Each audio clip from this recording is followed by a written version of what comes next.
Nos acompaña ahora Pablo Cerda, arquitecto de la Universidad de las Américas, con quien vamos a hablar de un interesante tema, cicatrices urbanas, Pablo, así lo han denominado, la ciudad y los espacios olvidados. ¿Cómo te va, Pablo? Bien. ¿Cómo estás? Bienvenido, gracias por acompañarnos, gracias por estar con nosotros.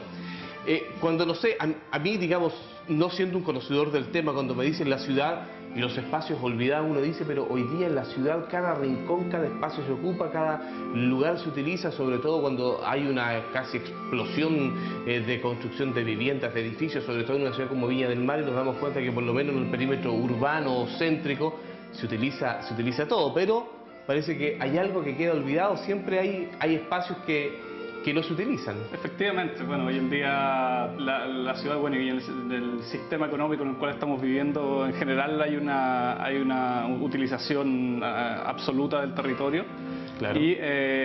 Pero aparecen pequeños rincones, a veces no tan pequeños, que tienen ciertas potencialidades, ¿no? Donde se puede efectivamente pensar en eventuales propuestas de arquitectura que pueden ser a fines privados o a fines públicos, digamos, y que de alguna forma podrían enriquecer el diario vivir de los ciudadanos o de los mismos barrios donde se podrían emplazar estos lugares. Pablo, ¿y esos lugares en la generalidad de las ciudades están en todas partes, en todos los lugares, en todas las ciudades? ¿Hay algún sitio, algún rincón de pronto olvidado? En general sí. Es que es olvidado más bien porque en su presencia muchas veces pasan desapercibidos porque no tienen un programa asociado a este lugar, ¿no? Pueden ser incluso sitios heriazos, pueden ser, digamos, el backstage de ciertos edificios, o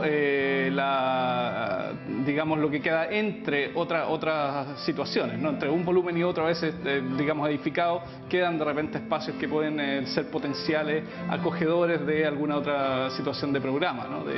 Oye, Pablo, pero perdona que insiste en el tema, porque de pronto nosotros vamos por alguna parte y decimos, mira hasta dónde construyeron, mira cómo lo hicieron ahí, mira dónde ubicaron la casa, o mira el edificio está prácticamente colgando. Aquí en Viña o en Valparaíso, por la geografía que tienen estas ciudades, se da de pronto eso, que vemos que edificios, y digo, pero ¿cómo lo colocaron ahí? O sea, nos da la impresión o tenemos la sensación que se aprovecha quizás hasta el último de los espacios. Claro, son dos, digamos, versiones, ¿no? Una es la versión, si se podría llamar así, más inmobiliaria, en el cual efectivamente el terreno tiene un valor y por lo tanto se edifica ahí. Obviamente tiene que ver también con las relaciones que están asociadas a ese predio, ¿no? Ya sea la vista, ya sea la ubicación por cercanía de otros elementos, ya sean comerciales o de carácter de carácter urbano, que puedan enriquecer ese mismo predio. Pero también están las otras alternativas, que son oportunidades en realidad. Lo que muchas veces uno ve como un desecho, se podrían plantear como un lugar que podría acoger nuevos encuentros de ciudadanos, nuevos encuentros de... Ahora bien, ¿cómo revitalizamos aquello? Aquí yo creo que también deben existir y deben converger las voluntades tanto del sector público como privado muchas veces también para este tipo de iniciativas. Bueno, sin ir más allá, yo digo un ejemplo, ¿no? Que es un ejemplo bastante simpático, creo yo, que está súper internalizado, pero es como se utiliza el estero Marga Marga acá en Viña del Mar, ¿no? Cuando no ha subido el nivel del agua, se ocupa como feria, se ocupa como estacionamiento, se ocupa como una plataforma para circos, para centro artesanal, etc. Claro. Eso ya es un lugar que efectivamente tiene un potencial, alguien lo reconoció y queda en un lugar bastante baricéntrico en la ciudad, donde se podría efectivamente utilizar para esas cosas.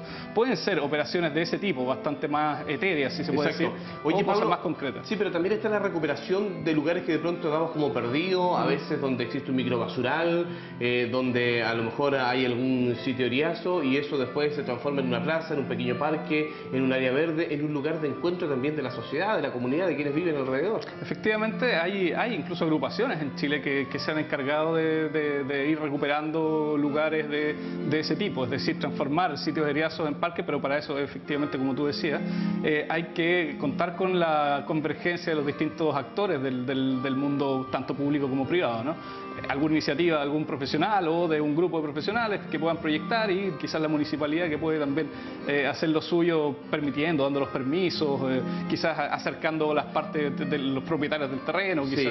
Oye, mira, en Viña del Mar no se da tanto esto que voy a señalar, pero de pronto vemos que en muchas ciudades prima el cemento por sobre el área verde, por sobre algún pulmón verde con árboles, con césped, con agua, con alguna fuente, qué sé yo, algo que refleje. Afortunadamente, reitero, no es el caso de Viña del Mar. Pero en ese sentido quizás los vecinos también tienen mucho que hacer, porque a veces este tipo de iniciativas nacen desde la presión, desde la fuerza que hacen las organizaciones vecinales, las organizaciones sociales de una comuna, buscando un espacio hoy día en que hacemos toda nuestra vida puertas adentro. Antiguamente uno cuando cabro chico salía, jugaba en la calle, la pelota, la pinta, la escondía, la bicicleta, todo. Hoy día toda la vida es prácticamente puertas adentro, entonces necesitamos también de tener esos espacios para el encuentro con los vecinos, no sé, con los hijos, salir, pasear, dar una vuelta. Claro, o sea, más allá de esta tendencia que se está llevando, que también tiene que ver con una serie de factores que pueden ser la seguridad, puede ser que el automóvil ha ganado mucho terreno, por lo tanto uno ya no puede jugar en la calle,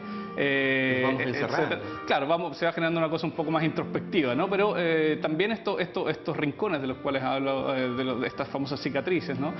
Pueden transformarse también en lugares de, qué sé yo, centros sociales, lugares de reunión de junta de vecinos, donde pueden, qué sé yo, la tercera edad ir a jugar cartas, entonces pueden ser centros polivalentes. De hecho, en el taller, junto con los alumnos en la Universidad de las Américas, estuvimos en cuarto año desarrollando algunas propuestas bastante entretenidas. Incluso se proponían huertos flotantes en el estero Marga Marga, se proponían de uso público, se proponían bueno, una multiplicidad de centros sociales ligados a través de una red casi inalámbrica, digamos, en forestal, digamos, subiendo hacia las Siete Hermanas. Entonces, en todos esos rincones que se iban encontrando vacíos, se iba generando una red de programas que, con una imagen corporativa, si se quiere llamar, esto se iba conectando a través de un flujo peatonal y vehicular, por lo tanto, estimulaba una nueva vida de la ciudad. Ya lo creo. Pablo, y a todos aquellos lugares que se les puede dar una utilización, que se les puede dar otro destino, como esto que tú,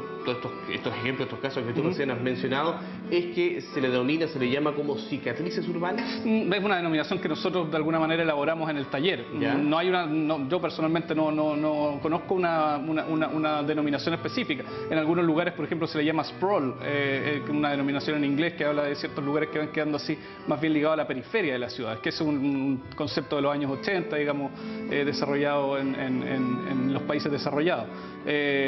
Pero el tema es que cuando eso ocurre ya en la ciudad, digamos, en el tejido más denso de la ciudad, yo creo que ya no estamos hablando de sprawl, estamos hablando ya de situaciones de cicatrices, porque en el fondo lo que necesitan es una costura, ¿no? Es surcir de alguna manera esto para que se genere este vínculo, digamos, profundo entre la ciudadanía y el territorio. Y esto fue parte de un taller que elaboraron con los alumnos de la carrera de arquitectura de cuarto año en la Universidad de las Américas. Exacto, lo estuvimos desarrollando con ellos y llegamos, como te decía, a opciones bastante creativas, entretenidas, interesantes. Otra, por ejemplo, que te nombro era en la zona donde está Glorias Navales, Gómez Carreño, donde hay una pasarela que se cruza. Hay una pasarela que es compleja porque recoge muchos flujos peatonales, sí, claro. Y finalmente es muy difícil atravesar de un lado para otro si no es en ese punto. Entonces se generaba una nueva distribución de flujos peatonales a través de unos bandejones centrales con programa comercial que unían un supermercado que hay ahí con la parte de los talleres mecánicos que se encuentran al frente. Entonces le daban vida a los talleres, le daban más vida al supermercado y al mismo tiempo la ciudad tomaba un nuevo espesor de espacio urbano. Son también visiones bastante creativas. Oye, esta visión, y a propósito, lo que tú señalas, visiones bastante creativas, esto habla también un poco de cuál es el perfil de la carrera y de los alumnos de la Universidad de las Américas, o sea, con mucha creatividad, creando, echando a andar la imaginación, soñando de pronto y proyectando lo que es el desarrollo de una ciudad desde el punto de vista arquitectónico. Sí, por un lado está la parte creativa, que eso yo creo que es intrínseco de los arquitectos, de buscar una nueva lectura de las cosas, ¿no? En este caso de la ciudad. Y por otro lado está la técnica también, porque no es simplemente el pensar, por ejemplo, en este jardín o huerto flotante en el estero, tiene aspectos técnicos bastante relevantes que tienen que ver con los niveles del agua, con la humedad, con las mismas plantas que se van a decidir poner ahí, con los elementos constructivos, los presupuestos, etcétera. Por lo tanto, la idea es generar, exacto, es hacer converger una serie de capacidades cognitivas, digamos, y al mismo tiempo la capacidad de razonar y poder mezclar para poder filtrar y generar un producto que sea veraz, digamos, y efectivo. ¿Están en proceso de admisión ya para el 2014? Sí. ¿O están partiendo ya con eso? Sí, ¿O están en plena etapa? Ajá. En este caso para la carrera de arquitectura, ¿no? Correcto. Entonces acérquense a la Universidad de las Américas. pueden pedir hablar con Pablo o con quien les puede atender ahí, conocer más también detalles, ¿no?, de la carrera de arquitectura. Correcto, con Manuel o Eduardo, que son el director y el coordinador de la carrera, son quienes pueden acogerlos y darles a entender con mayor precisión, digamos, sobre la malla, sobre los contenidos curriculares y el perfil específico del alumno de la universidad. Ya lo creo, pues.